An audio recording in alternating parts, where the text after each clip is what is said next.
शिवाय गनी मिसी राजा बाय गनी मिसी बाय गनी मिसी दे चलब राजा अपने ससुर जी के राजा में हम तो अपने ससुर जी के राजा में हम तो बहुरिया जैसन बहुरिया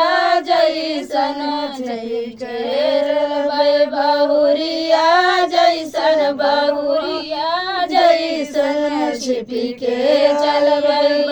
गनी मिसी गनी मिसी जय के चलबै अपने जेठ जी के अपने जेठ जी के राजा में हम तो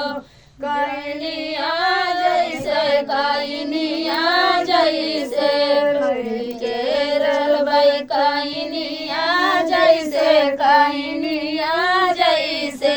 नहीं के चलबै गनी मिसी गनी मिसी के चलबै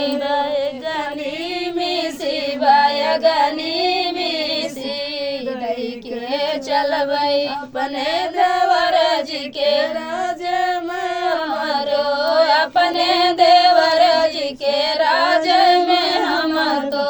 नयनवा लड़ी गई नयनवा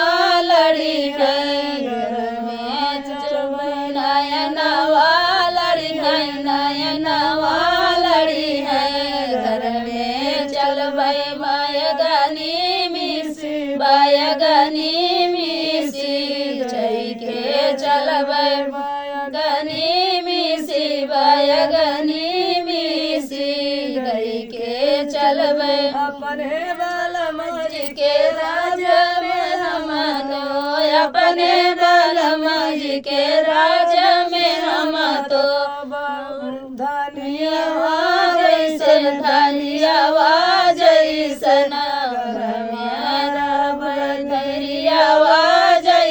तिरियावा जैसन